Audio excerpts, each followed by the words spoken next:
Nordeste Radio. La voz del nordeste de Segovia.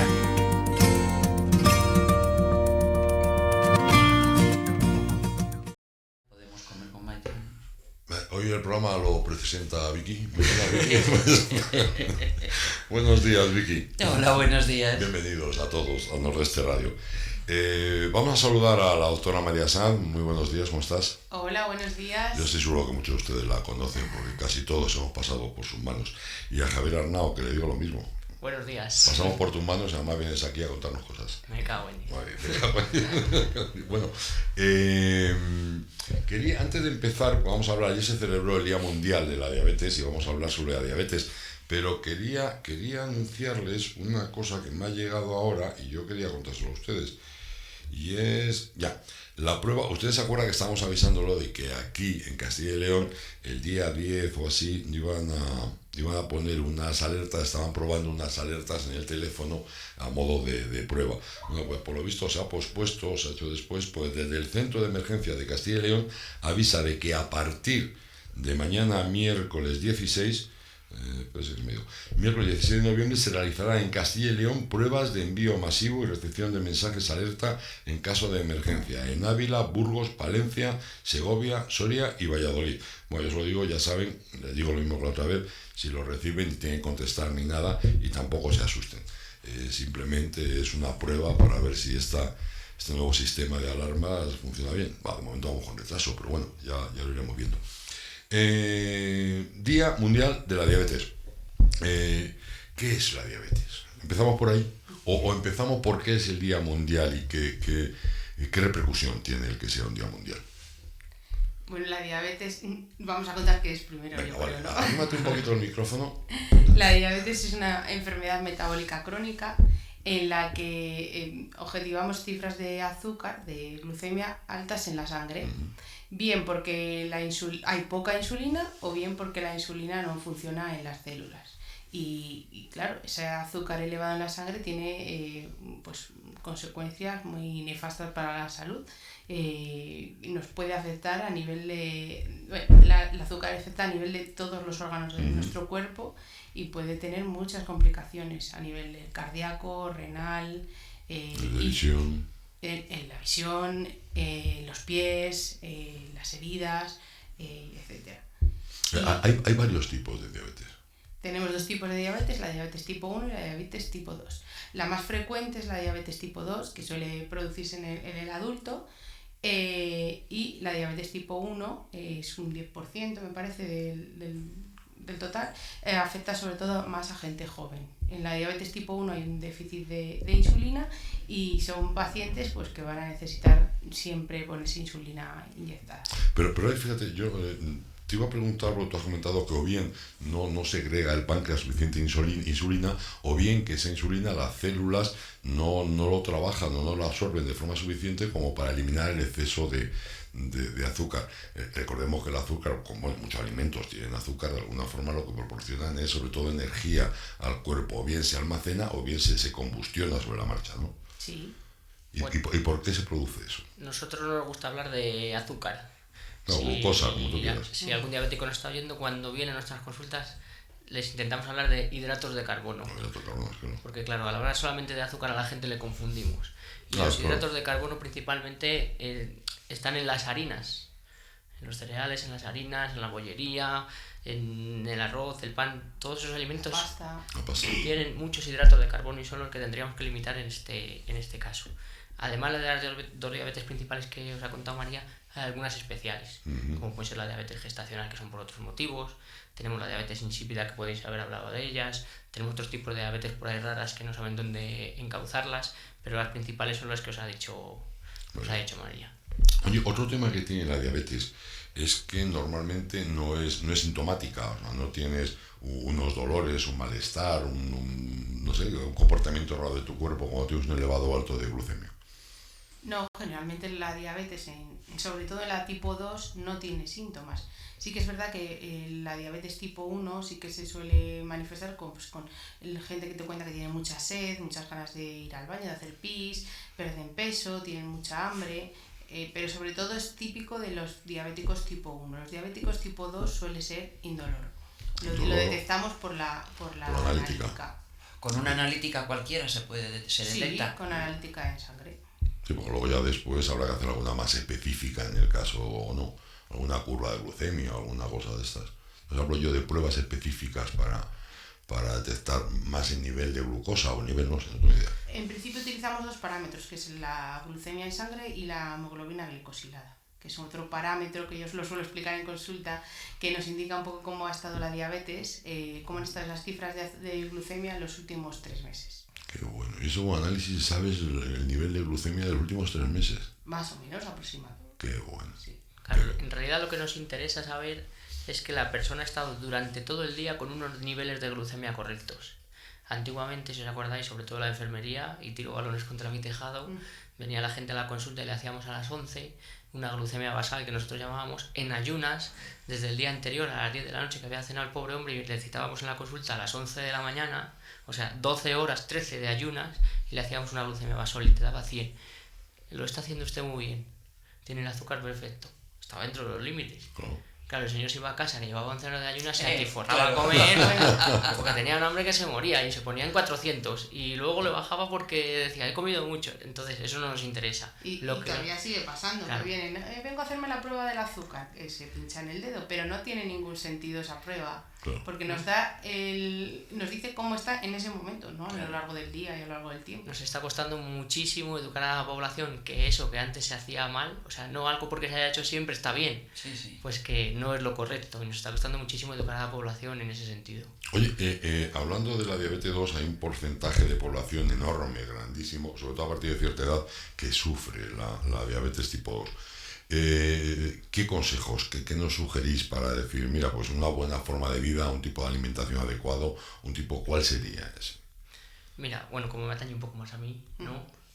En la diabetes tipo 2 lo que tenemos que mantener es una dieta equilibrada, ¿vale? Una dieta equilibrada en la que comamos 5 o 6 veces al día, porque lo que queremos es mantener los márgenes... Pero no tenemos tiempo para comer 5 veces al día. Sí que la 5 o 6 veces al día, menores cantidades, para que nuestro cuerpo, por ejemplo en la 2, que es en la que me estás preguntando, sí que produzco... Te pregunto por la 2 porque es la más habitual, pero vamos, puedes hablarme de la que quieras. Sí que produces insulina, pero lo que tenemos que hacer es que esa insulina hacerla que funcione.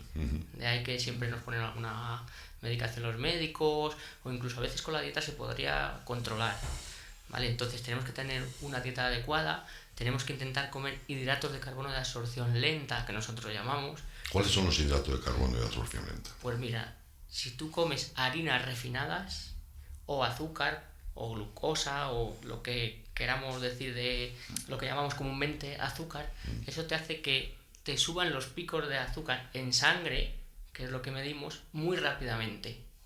Y eso no lo puedes gestionar bien porque tu insulina funciona, digamos, más despacio, para hacernos una idea. En cambio, si nosotros consumimos hidrato de carbono de absorción lenta o mezclamos con fibra, pues todo eso va a hacer que nuestra insulina, con lo poco que funciona, vaya introduciéndolo a las células y lo podamos gastar. Es decir, que no hagamos picos de... pasta, por ejemplo, podrían tomar, arroz podrían tomar... Cantidad cosas de esas, las legumbres... Cantidad limitada y también preferiblemente que sea integral. Integral. Ajá. Tener más fibra, se absorbe más lentamente. Bueno, lo que pasa es que tocamos otro campo. Ahora se ha puesto muy de moda los productos integrales, pero bueno, por la mitad son falsos. Es que muchas veces nos engañan. Claro, hay que comprobar que el porcentaje sea adecuado. Sí, porque realmente compras pan integral y en muchas ocasiones es un pan normal con salvado agregado. Sí, nos engañan, vamos. Claro. Hay que mirar el etiquetado muchas veces, que es algo muy difícil y es difícil acostumbrarse. Me han mencionado un tema que a mí me interesa bastante y es el de la legumbre. La legumbre es buena para la diabetes. Todo es bueno en su debida cantidad. Si yo todos los días como cocido, pues además de los garbanzos es que le estoy echando el tocino, el chorizo, el caldo, el pollo. Ese es el problema. Ese es el problema. Entonces hay que comer adecuadamente. Si los diabéticos, yo siempre digo, si es que no pasan hambre. Al revés, te viene algún diabético y te dice, oye, que es que estoy comiendo mucho, porque claro, antes comía 3 veces muy rápido y encima no se saciaba. Y ahora come 5 o 6 veces, se sacia y encima lo está haciendo bien. Y te dicen, oye, que es que, pero que, ¿cómo me voy a tomar algo yo antes de irme a la cama? Pues sí, tienes que tomarte algo antes de la cama porque lo que has cenado es verdura, es tal y cual, y no te va a subir la glucemia, entonces a lo mejor llegas al día siguiente con una hipoglucemia, ¿sabes? Entonces, todas estas cosas, nosotros siempre aconsejamos que vayamos a los profesionales, o al médico, o al enfermero, y la dieta es que es la base de la diabetes. El tratamiento de la diabetes se basa en 3 pilares, que es la dieta, y luego otra parte muy importante que también es para prevenir la aparición de la diabetes es el ejercicio. Ajá. Bueno, el tratamiento médico de los medicamentos que ponemos, pero el ejercicio también es súper vital. importante. Pues yo creo que el ejercicio es básico para todo prácticamente. No el matarnos, no correr maratones, pero sí el huir un poco del sedentarismo, separarnos un poquito del sofá, que de vez en cuando viene muy bien, ¿no? Totalmente un ejercicio adaptado a las características de cada uno y a las posibilidades de cada uno, pero bueno, es importante hacer ejercicio. El otro día yo estaba leyendo, bueno, lo he oído muchas veces, que el hecho de andar 1 hora al día, a un paso, bueno, pues rápido, no de paseo, que sería suficiente para la inmensa mayoría de la gente para evitar el sedentarismo. Sí. Mejoraría mucho. O sea, que tampoco hace falta el matarnos ni el Si dedicarle todo además el si lo día. repartes a lo largo del día, porque dices a lo mejor 1 hora entera para irte a andar, pues no la tienes. Pero bueno, que si 20 minutos por la mañana, que si luego media hora, que si luego otros 20 minutos. Aconsejamos por un tema de metabolismo caminar un mínimo de 40 minutos seguidos, por ejemplo. Ajá. Porque es cuando tu cuerpo, Cuando el cuerpo empieza a quemar, ¿sabes? Es un tema de metabolismo. Pero desde luego mejor 20 minutos que nada, nada, ¿eh? Claro. Dentro de lo posible vamos a centrarnos en lo posible. Oye, estáis viendo realmente si hay algo que nos fascina a todos y nos sorprende, es el avance de la ciencia y los nuevos descubrimientos. Estáis viendo que para el tema de la diabetes se ha modificado el conocimiento de la diabetes, o sea, se ha avanzado en el conocimiento, se están haciendo tratamientos mucho más adecuados, o sea, ya el tema tan traumático que ocurría antes con la diabetes, que era que estabas condenado a acabar pinchándote insulina, eso ha avanzado mucho. Mucho. En los últimos años han salido varios tratamientos que van fenomenal, que han demostrado encima que protegen cardiovascularmente, que mejoran la insuficiencia cardíaca, la enfermedad renal, que suelen ir muy asociadas a la diabetes, y que bajan de peso algunos. Bueno, la verdad que se está avanzando un montón en ese aspecto. O sea que ya el decir diabetes no es decir pincharse. No, en absoluto. No sé qué porcentaje ahora mismo estarán insulinizados de pacientes con diabetes tipo 2, pero yo creo que cada vez menos. Pero bueno, la verdad es que la cantidad de cosas que demos a la ciencia. Y dar cuenta. Y a vosotros, claro. Todo las bombas de insulina, antes era impensable. O sea, casi te crean un páncreas artificial. Ajá. Te ponen un sensor que te dice cuánto glucemia tienes y a través de eso te mete la insulina que precisas. Ajá. Sí, también las nuevas tecnologías. Sensores, o sea, la tecnología nos está ayudando bastante. Pues yo leí hace mucho que estaba en proyecto un tema de nanotecnología, de que te ponían unos bichejos de esos pequeñajos por ahí dentro y que te estimulaban estimulaban el páncreas, o que iban ellos solo soltando la insulina necesaria, de ciencia ficción, ¿eh? Yo eso todavía no lo he No sé oído. si lo creen, no sé. Nos están hablando. ¿Cómo estoy? Hasta que no haya estudios y evidencia científica, no. No, pero estamos hablando, porque tú ya sabes que de que una cosa se descubre, se prueba, luego una cosa funciona, otras cosas no, pero llevan su tiempo, claro. Dime. No, que estoy hablando aquí, Luis Manuel dice, yo soy diabético tipo 2. El pan que se hace ahora, congelado, precocinado, o como se llame, es perjudicial. ¿Cómo? Que si el pan que se vende ahora, precocinado, para hacerlo tú, el congelado, ese pan se puede comer o yo creo que no. Es que eso tendrá de pan algo. A ver, yo sí que es cierto que una vez vi un estudio en la televisión que compraron varios panes de obradores artesanos, Sí. con otros que se compraban congelados y tal, y no había tanta diferencia en cuanto a la cantidad de sus componentes, o sea que no había Sí. mucha diferencia. O sea que es que un pan, porque esté congelado, no tiene por qué ser de peor calidad que otro que no lo hayan congelado. Ajá. Va más en la cantidad de pan que comas. Pues ya sabes, Luis Manuel. También nos comenta que dice, bueno, ¿y el caldo? ¿Qué caldo podemos tomar? Que es temporada de sopas. Caldo, Caldo. claro que puede. Sí, cómo no. Dice, ¿lo tengo que cambiar por crema de verduras? Le vendría mejor la crema de verdura, porque el caldo depende de lo que sea, y sobre todo los caldos preparados que te vienen en sobrecito para echar en agua, eso tiene muchísima grasa, eso es un concentrado Claro. de grasa, de hidratos de carbono, por eso Y están tan sales. buenos. Y Sales. Tiene mucha Sales, sal. es cierto. Eso también los hipertensos, ojo con los Starlus y los sobres, todos estos tienen muchísima Eso es sal. sal. Claro.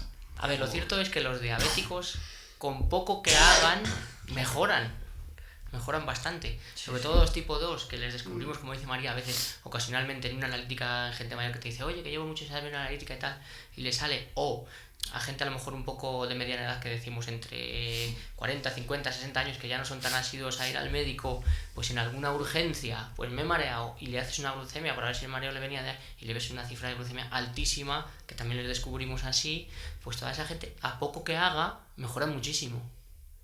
¿Sabes? Porque lo solemos hacer bastante mal. Vamos, si os parece, vamos a ir resumiendo cosas fundamentales para el tema de la diabetes, tanto como prevención como gente que ya está sufriendo la diabetes. Normalmente supongo que pastelería industrial y todo eso totalmente prohibido. O sea, eso no es un problema de cantidad, es una cosa que hay que anularlo. Yo creo que la pastelería industrial había que anularla porque sí, directamente. Pero bueno, aparte de eso, por un diabetes, nada. Dulces en cantidades, nada, y controlar mucho las cantidades y comer 5 veces al día. Nosotros solemos aconsejar mínimo 5 veces en la diabetes 2 y en la diabetes 1, como se pone en insulina y la insulina una vez puesta ya sí o sí funciona, 6, para que no lleguen al día siguiente con una hipoglucemia o estés dormido, no te enteres y con una hipoglucemia y te puedes entrar en coma o morirte. Has comentado antes que después de cenar, antes de irte a la cama, debieras tomar algo más. Eso es. O sea, el que ya hayas cenado no te sirve. Eso es. Pero puede ser un yogur, Un yogur, fruta. fruta. Un croissant no, ¿eh? No, ya, claro, no. Estamos Un insistiendo vaso de en que- leche desnatada, la leche desnatada también tiene lactosa, que es un azúcar, o sea, cualquier cosilla. No una cantidad... Sí. a lo Hombre, que mejor- después de cenar, hambre no tienes. Pero sí es cierto que a lo mejor has cenado a las 9 y te acuestas a las 12. Eso es. Y también es muy importante, pues mira, lo que me estás comentando, los horarios. La Ajá. gente diabética tiene que intentar mantener unos horarios adecuados. Y sí que es cierto que en gente de mediana edad que todavía está trabajando, pues a veces eso cuesta porque hay que adaptarlo a su trabajo. Entonces, quiero decirte que hay que mediar, hay que intentar pactar unos objetivos y que todo funcione. María, ¿qué consejo darías a la gente?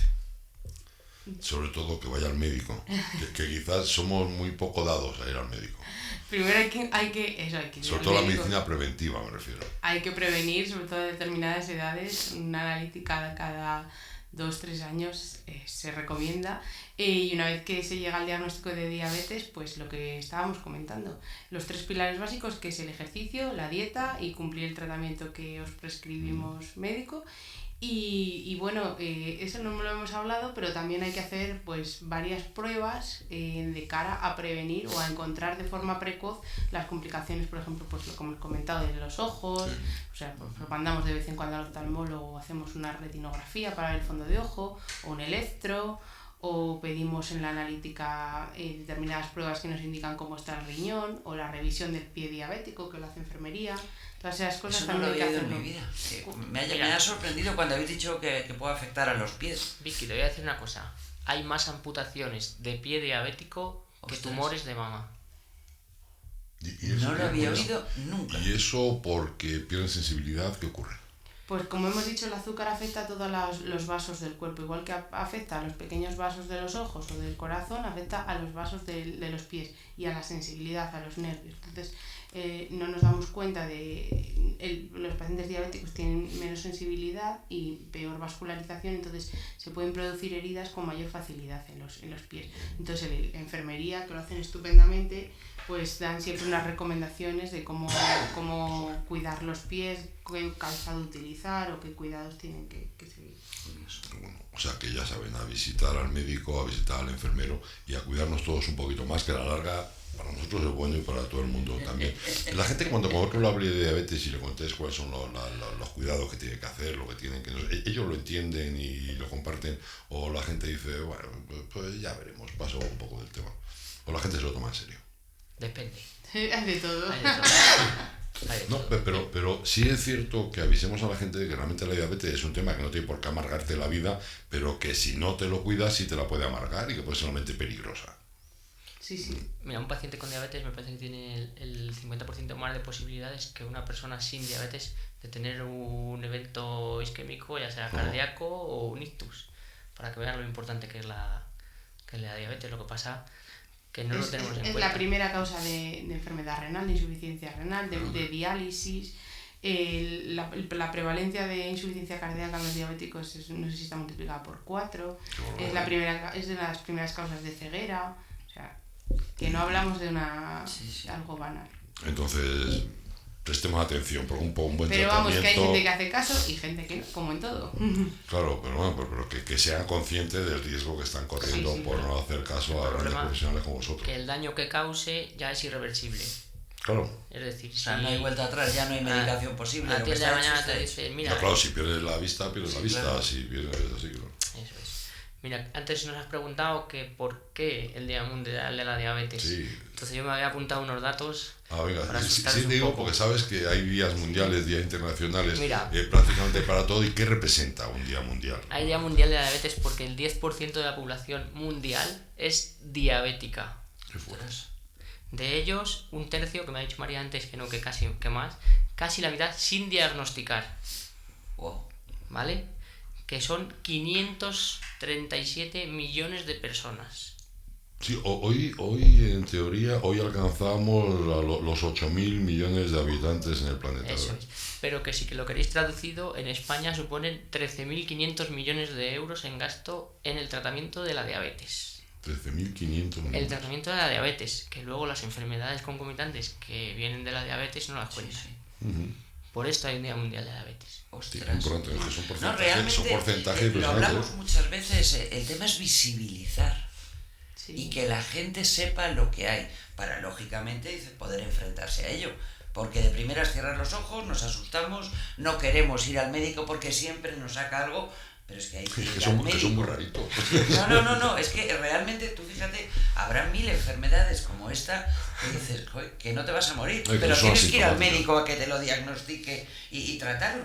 Pero consejo importante y es como al menos una vez al año, como cada 2 años, ir a hacerse por lo menos un análisis, que tampoco es tanto. A partir de determinada edad, sí. A partir de me conocido. Bueno, no, porque con el mundo de la pediatría estás todo el día con el niño del médico. Yo recuerdo el primer año de tener a nuestra hija que todos los días iba a la farmacia y por lo menos y todas las semanas al pediatra. Era algo que... Ya, sí que es verdad, yo a veces lo digo, joder, yo cuando era pequeño no iba tanto a... ¿verdad? Es que es verdad que ahora los controles se hace el niño sano. Sí, claro, estamos hablando sin dolencia, se claro. está avanzando mucho en prevención primaria o secundaria, que eso también es muy importante. Aunque nos cueste decir, joder, tengo que dejar de ir a trabajar para llevar al niño es que el ir a un profesional que se fije en cosas determinadas que tú no te darías cuenta, claro, te previene que el día de mañana, si ya tiene la enfermedad, pues que la detecten a tiempo para tratarla o que no la desarrolle. Entonces eso es muy importante. Aunque nos fastidie, la prevención primaria es vital, claro, es vital. Bueno, pues tú querías hacer una pregunta. Sí, yo quería haceros un comentario, no sé si me podréis contestar o no, pero me ha llamado la atención esta mañana, sabéis que está todo el mundo con la huelga de la sanidad, fíjate que los médicos siempre estamos a vuelta con la sanidad, siempre estamos a vuelta con la sanidad. Sí, y aún siguen diciendo por ahí que tenemos la mejor sanidad del mundo. Pero bueno, eso habría que estudiarlo un poquito. Bueno, pues he oído una noticia, puedo bailar las cifras, perdonadme, no sé si eran 18.000 por un lado, 20.000 por otro, pero bueno, decían, se van 18.000 médicos fuera de España. Lógicamente porque las condiciones, tanto económicas como de tratamiento, son mejores fuera que aquí. Pero por otro lado, que es lo que me ha sorprendido, hay 20.000 médicos que quieren volver aquí. Y el problema es que no se les homologan los títulos, que pueden tardar 2 o 3 años. Lógicamente se están echando la culpa, que si esto depende del Ministerio de Sanidad, que no, que depende del Ministerio de Educación. ¿Sabéis algo vosotros de esto? Yo la verdad que tampoco tengo mucha idea del tema. No, yo nada, yo he oído la noticia de por las eso homologaciones, qué pasos siguen o cómo se llevan a cabo. Vamos. Lo que sí que es verdad que, claro, sí que es importante comprobar la formación que tienen otros médicos, que no tiene por qué ser similar a aquí o equivalente. Sí, lo que pasa es lo que decían es que... Con las mismas exigencias. Sí. Entonces... A mí lo que sí me molesta mucho, y lo hablábamos antes, es que el dinero que nos gastamos en formar a nuestros médicos para que luego vayan a trabajar fuera y no se van por capricho, se van porque evidentemente las condiciones que tienen aquí son bastante peores que las que pueden encontrar en otro país, tanto médicos como enfermeros, porque tú vas a Londres y hay más enfermeros españoles casi que británicos. La enfermería española, bueno, igual que la medicina, está valorada como una, no sé si es la mejor del mundo o la segunda mejor del mundo. Tenemos un plan de estudios muy bueno. Sí, Entonces, pero en cuanto a profesionales, no en cuanto al sistema. Eso es. El problema es que la gente que se va afuera pues valorará pros y contras y si le conviene o no le conviene. Has dicho una cosa que es que quieren volver, no será volver, será gente volver, que venga de fuera. Sí, extracomunitarios que quieran homologar los homologar su título. Yo sí te digo, como usuario del sistema y no como enfermero, que yo el día que vaya al médico o a un profesional quiero saber que esa persona es un médico. Claro, Quiero decir, claro. si no homologan el título, o sea, si a ti te dicen tú este título no me vale, es porque tú no tienes los conocimientos suficientes o tu plan de estudio no se corresponde con el que aquí en España y ahora mismo Europa, con el plan de Bolonia, sería el correcto para que tú trabajes aquí. ¿Sabes? Entonces yo no sé si los tiempos de homologación son muy largos, si son muy lentos, pero sí que estoy a favor de la homologación de los títulos. Al igual que si yo me voy fuera, me pidan mi plan de estudios y me digan tú puedes trabajar aquí o no puedes. Es mi opinión. Chicos, ahora con mucho... perdón. No, simplemente decir, o sea, eso implica que hay mucha diferencia entre España y otros países a nivel educacional, claro. En algunos sí. Aquí siempre lo hemos comentado, eso sí es cierto, que la preparación de los médicos y los enfermeros nuestros es muy buena. Y de hecho tienen el prestigio tienen por ahí fuera y por eso están locos por pillarlo. Claro, está claro que la preparación... Son 4 o 5 años de preparación MIR en la que estás preparando tu especialidad a conciencia. Entonces, después de haber terminado la carrera para poder trabajar en el sistema público. Entonces, claro, también hay un agravio comparativo que tú lleves 4 o 5 años formándote. Y alguien que venga de fuera que tiene su título. Claro, entonces es justo que se homologuen los títulos. Es absolutamente lógico. Salió hace poquito una noticia también de la Comunidad de Madrid, que salía no sé si era el consejero o la presidenta, diciendo que, claro, el 31 de diciembre se acaba un decreto ley o algo que sacó el gobierno, no sé muy bien cómo se llamaba, porque estaban dejando contratar a gente no MIR, o sea, gente que nada más ha hecho la licenciatura en medicina y no ha hecho el MIR, que para trabajar en la administración pública necesitarían tener la licenciatura y el MIR, no me equivoco, ¿no? Entonces, con todo esto de la pandemia y de que no hay médicos y esto, han dejado contratar a gente sin MIR. Para mi gusto, es decir, perdiendo calidad en el sistema de salud. Que de alguna forma pueden ser los que no han vuelto a coger ahora y se quejan. Que es que el MIR son 4 años. Claro, o 5. Una de las características, si os leéis la Ley General de Sanidad, es calidad. Sí, claro, es que es... Entonces, si estamos dispuestos a perder calidad, entonces que hagan lo que quieran. Y además lo que necesita un paciente, y yo te hablo como usuario, es tener confianza en la persona que tienes enfrente. Y si no tienes confianza en un médico, mal vamos. ¿Alguna cosa más queréis contar? ¿Alguna historia más de la diabetes que no hayamos dicho? Nos hemos pringado, cosa? Nos hemos pringado. Porque, pero yo creo que hablar de estas cosas de alguna forma es lógica y de alguna forma vosotros sois sanitarios, pero también sois usuarios de la sanidad. Claro. Ahí estamos todos metidos. Quería, si me dejáis, dar las gracias a María de que haya invitado a venir a seguir esto del proyecto que ya sabéis que tenemos con vosotros. Nos lo encantadísimo. Sobre todo porque tenemos a gente como ella, que es una médica espectacular, no sabemos lo que tenemos. Es muchísimas cosas de esas de currículum que leemos, vicevocal de no sé qué, experta en no sé qué, máster en no sé cuántas, pues de esas tendríamos una hoja para contaros y quería dar las gracias personalmente. La tenemos aquí con nosotros. La tenemos aquí. Bueno. Ya será para menos. Yo Yo encantada de compartir este ratito con vosotros y nada, ya vendremos otros días a contar otras cosas. Y además una cosa, estamos hablando de que la gente tiene que ir al médico, pero de alguna manera hay mucha gente que tiene miedo a los médicos. El hecho de tener la sensación de un médico cercano, de alguien que nos cuente cosas, da confianza. Y a lo mejor conseguimos, con estos pequeños programas, sí conseguimos el que la gente vaya más al médico, a revisiones, a todo. Bueno, y también decir que aquí tenéis la suerte de que tenemos la posibilidad de ser mucho más cercanos. Sí, eso. Porque en Madrid, por ejemplo, que estamos hablando todo el rato de la abuela, un médico que ve 80 pacientes al día, ya te digo yo que no puedes establecer esa cercanía. Es imposible, no pueden ni atenderle 80 médicos, perdón, 80 pacientes, no hay nadie que pueda atender. No, y una cosa muy importante que lo oí el otro día, alguien cercano lo comentó y a mí me ha ocurrido en alguna ocasión. Tú vas a un médico y tienes que hacerte una prueba y luego volver a consulta y luego tal, y cada vez te atiende uno distinto.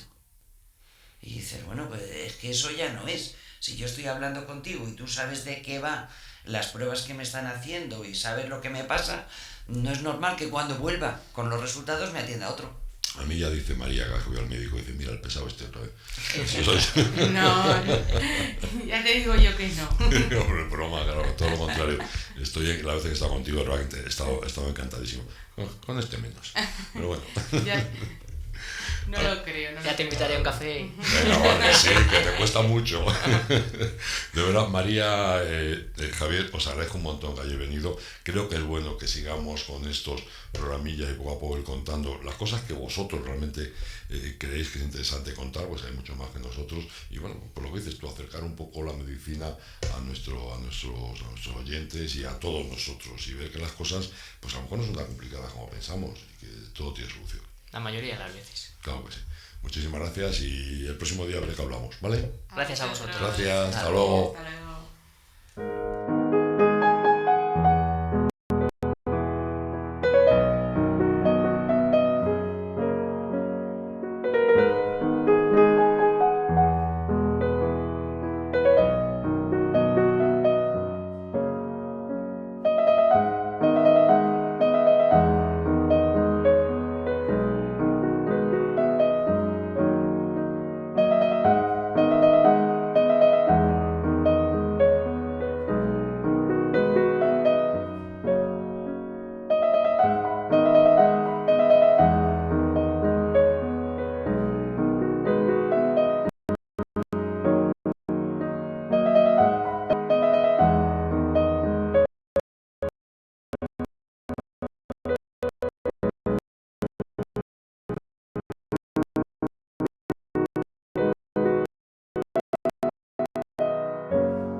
Bueno, y seguimos. La verdad es que es muy interesante esta charla. A ver si podemos seguir, bueno, lo seguiremos hablando del tema de medicina, además con gente tan maravillosa como Javier y como María. Es un auténtico gustazo y nos lo explican todo muy clarito. Sí, a mí me ha llamado. Mira, y por cierto, se me ha ido, Javi, se me ha hablado una cosa que era de la vacunación del COVID. Bueno, el próximo día se lo preguntaremos. Se me olvida. Tenemos algo genial que es también algo importante, que es el trabajo. Y tenemos la bolsa de trabajo de la Fundación Caja Rural de Segovia. La verdad es que sí, el portal de empleo de la Fundación Caja Rural. Esta semana,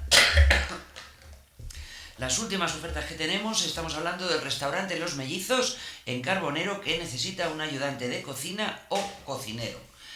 También la Diputación de Segovia convoca 3 plazas de educador de menores para un proceso de estabilización de empleo temporal. La empresa Ambientair es, como todos saben, es una empresa dedicada a la fabricación y comercialización de productos de ambientación, velas, difusores de aroma. Necesita incorporar un comercial de grandes cuentas y un ingeniero de producción. La empresa Delta Terapias necesita una persona dinámica, enérgica y resolutiva para desempeñar funciones de fisioterapeuta en su clínica de fisioterapia. También nos encontramos que hace falta un psicólogo general sanitario con formación en terapia cognitivo-conductal, pero aquí no ponen ni el sitio ni nada de nada. Ya saben, lo decimos siempre, en el portal de empleo de la Fundación Caja Rural de Segovia. Segovia es... Bueno, ahora les digo los datos porque me acabo de liar. Ahí tienen absolutamente todo lo que necesito. Ay. También nos encontramos que hace falta un ayudante de panadería en Garcillán. La empresa Grupo Logístico Hasde está buscando un carretillero. También la empresa Telepizza Acueducto necesita repartidores con carnet de 50 o 125 centímetros cúbicos. El horario sería flexible y la incorporación inmediata. Me has pegado el picor de garganta. Ya empezamos esa época en la que hacer radio cuesta mucho. Cantimpalo hace falta un cocinero para centro escolar. La empresa Aspace Segovia necesita un maestro de educación especial. También nos encontramos con la empresa Travel Fantasy, que necesita una persona para realizar tareas de diseño para la posterior fabricación de bolsos, carteras y otros complementos. También para la creación de catálogos, página web y otros. Nos encontramos también con Comercial Pecuaria Segoviana, que está buscando personal para el puesto de pesaje de ganado porcino por la zona de Coca.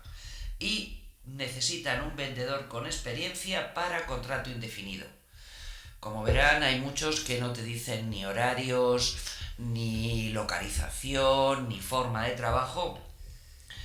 Y es lo que estaba comentando antes en la página de segoviaempleo.com de la Fundación Caja Rural de Segovia. Ahí pueden encontrar todo tipo de información, ayuda, asesoramiento. Te mandan un consejo para la tos. Nos dice Carmen Borja, bebe mucha agua para esa tos. Por cierto, nos ha dicho, ya se han ido tanto María como Javier. Dice, hay que ir al médico, sobre todo ahora, hoy día, jeje, así están las consultas. ¿No es mejor trabajar la salud de todos los ámbitos? Claro, para cuidarnos más, pues por supuesto. Sí, y no ir por poco a la consulta, sino es decir, la verdad es que tener un tipo de vida sana es lo mejor que podemos. Es lo mejor que podemos hacer. Y ya sabes que beba mucho agua, eso es cierto. Bueno, tú agua bebes mucho. Sí, agua bebo, quizá demasiado. Oye, lo dijo un médico. No, pero Vicky sí es cierto que bebe mucho agua. Tenemos por aquí a Eduardo Córdoba. Eduardo, buenos días. Hola, buenos días. ¿Cómo estás? Pues mejor imposible. Muy bien. Ah, lo sabes. Como tiene que ser. Oye, como siempre, al final el tiempo aquí corre muy deprisa. Y hoy queríamos hablar, yo sé que es un tema para contar mucho a largo y tendido, y igual no podremos terminar, que es hablar de pogromos. Sí. ¿Cómo te gusta esa palabreja, no? Hombre, primero me gustaría hacer una reflexión mía, sí, y es que la vida es lo que pasa deprisa, lo que no pasa deprisa es el tiempo. Sí, somos nosotros los que pasamos muy deprisa. Efectivamente. Somos los que pasamos bueno, muy deprisa. sí, los pogromos, si queréis, pues hablamos de eso. Tiene que ver con la besania humana. Es que tú a la gente le dices, vamos a hablar de pogromos, y entonces no se entera la gente. Pero tú en cambio dices, hombre, es la besania humana, entonces ya sí. Anda, venga, cuéntanos la maldad lo que excesiva, el querer hacer daño por hacer daño, etcétera. Sí, bueno, Me gustaría hacer una mención al filósofo inglés Thomas Hobbes, que en el siglo XVIII utilizó por primera vez la demolidora frase de "el hombre es un lobo para el hombre". Y es cierto, lo llevamos escuchando continuamente. ¿Que estás de acuerdo? Que no, que digo que fíjate la cantidad de veces que hemos escuchado esa frase, sí es cierto. Sí, correcto, sí. Bueno, en definitiva, lo del hombre es un hombre para el lobo. Y esto lo dijo dentro de su obra El Leviatán, que la publicó en 1651. Y se refería al estado natural del hombre, le lleva a una lucha continua contra su prójimo. Me voy a poner las gafas, que ya necesito gafas para estas cosas. Bien. Bueno, lógicamente estoy en total desacuerdo con el pensador inglés en lo que respecta a esta frase. Y es que jamás al lobo se le ocurriría hacer lo que somos capaces de hacer los humanos en ocasiones. Cuando esa lucha, que decía Hobbes, se hace de manera sistemática y duradera sobre un grupo colectivo concreto y compacto, en su origen o en su ideología, existe un término para denominarlo: el pogrom. ¿Qué te iba a decir? De alguna forma estamos hablando de auténticas... Bueno, tal vez que cambiamos los términos, ¿no? Lo de limpieza étnica, lo de no sé qué, tenemos siempre... pero lo que sí es cierto es que, ¿cómo definimos o defíneme el tema de pogromo? Sí, viene del ruso, no lo sé decir en ruso, así que voy a decirlo en castellano, del ruso pogrom y pogrom.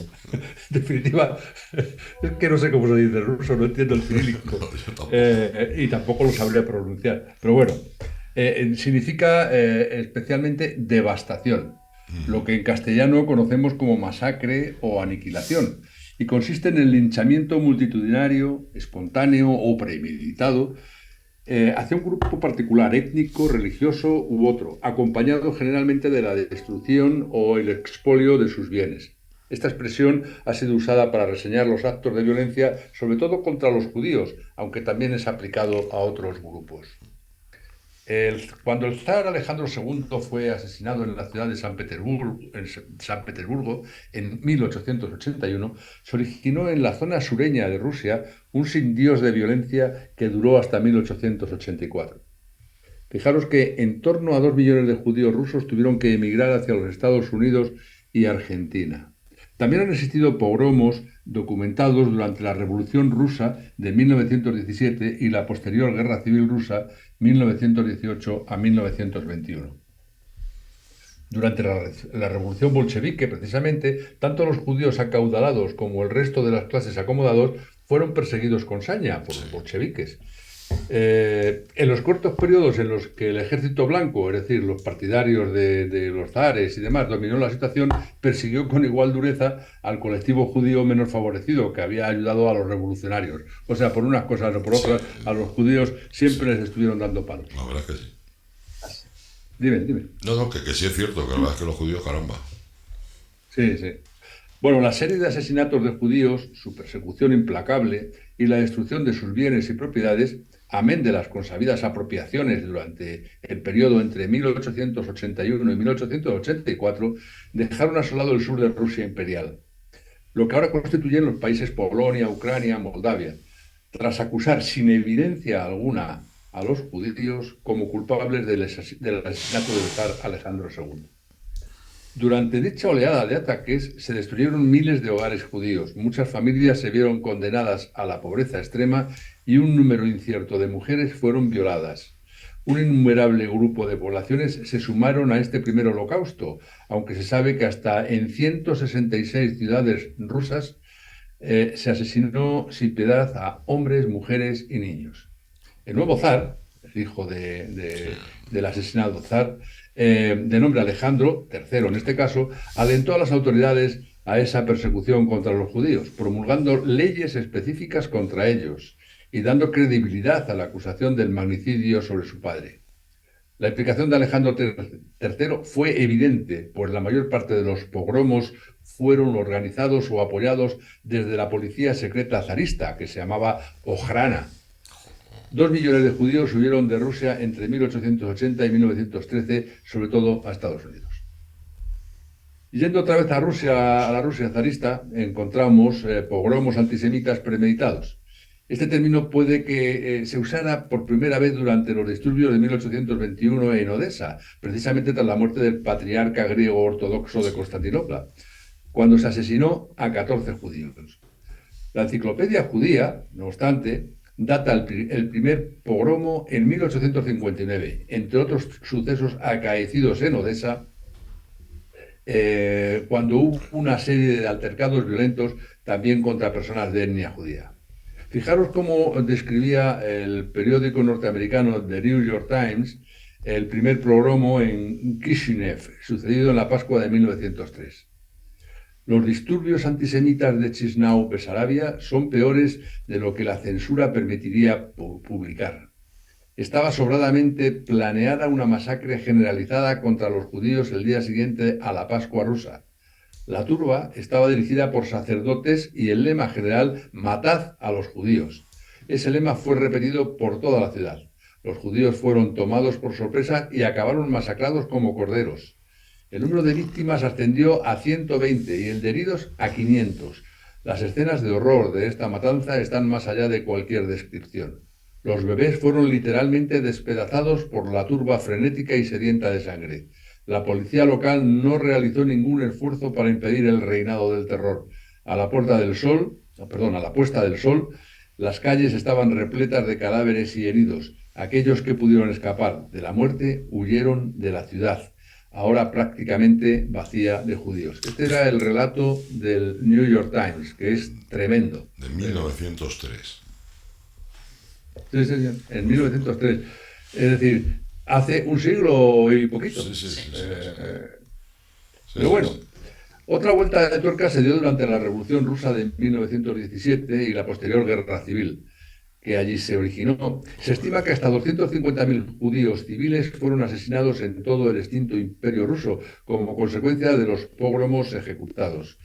El número de judíos huérfanos superó los 300.000. Estamos hablando de todo el imperio ruso. Qué barbaridad. Según el Nobel ruso Alexander Solzhenitsyn, se produjeron hasta 887 pogromos, achacándose la mayoría de ellos al ejército blanco, partidario del zarismo, y a partisanos a los que no controlaba el ejército bolchevique.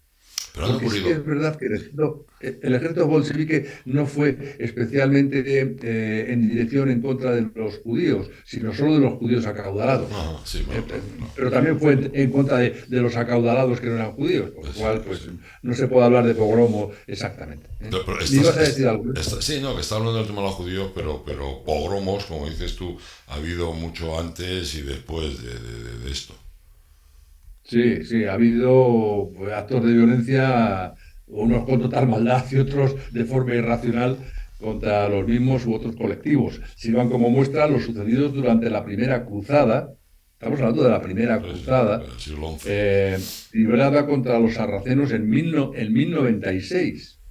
O las de otras cruzadas, también tremendamente violentas, que fueron auspiciadas y dirigidas por las autoridades occidentales y bendecidas, al menos, cuando no programadas también, por los pontífices cristianos de la época. Es que era ir a matar al sarraceno. En fin, si permanecemos en la aurora de la Alta Edad Media, nos encontramos con que en la vieja Inglaterra, en la de los normandos y los sajones, y concretamente en el castillo de York, en el año 1190, hasta 150 judíos murieron en un pogromo en la torre del homenaje del castillo, aunque la mayoría de ellos, al estilo íbero de la época romana, se suicidó para no caer en manos de la muchedumbre. Les tenían tanto miedo que prefirieron morirse antes que ser matados. No me extraña. Y torturados. Y no tenemos... Por eso. Sí, y no tenemos que viajar al Medio Oriente para seguir viendo pogromos realizados por los poderes cristianos. Baste con mirar a la Europa medieval del siglo XIV para observar la persecución contra los judíos por ser injustamente acusados de provocar un brote de peste negra.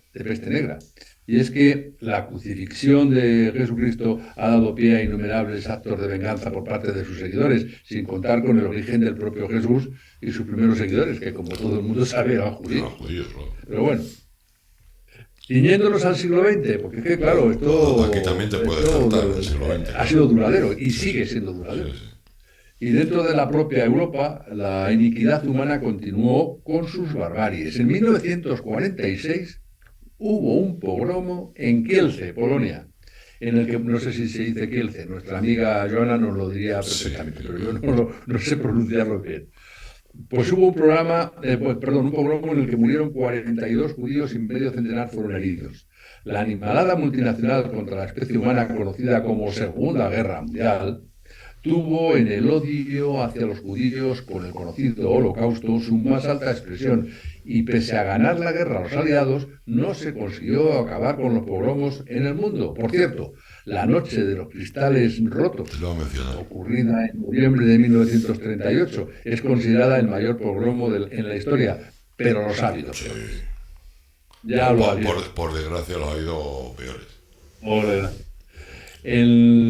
En los días 19 y 20 de enero de 1990, en Bakú, en Azerbaiyán, la minoría armenia de la ciudad fue expulsada y atacada en el conocido como Enero Negro, Qatar Yanwar, en la lengua azarí, o algo así. Bueno, unos 400 armenios murieron y cientos más resultaron heridos, teniendo el resto de armenios que no habían abandonado la ciudad entre 1988 y 1989, tuvieron que salir de allí escopeteados, porque se mascaba la violencia. Se fueron hacia el Turkmenistán, hacia Rusia o hacia Armenia. Parece que los europeos y Rusia, sobre todo, somos quienes hemos causado estas barbaridades a lo largo de la historia, pero no nos confundamos. En el resto del mundo se han producido masacres o aniquilaciones, o si lo prefieren, pogromos, desde siempre y producidos contra unos u otros grupos de personas. En Palestina tuvo lugar en 1929 la matanza de Hebrón, en la que árabes palestinos, instigados por el gran mufti de Jerusalén, el despiadado Amin al-Hushaini, atacaron sin piedad a comunidades judías y alrededores. Y podemos seguir no sé mucho si más. quieres que sigamos. Sí. No sé si quieres que sigamos. Hay más.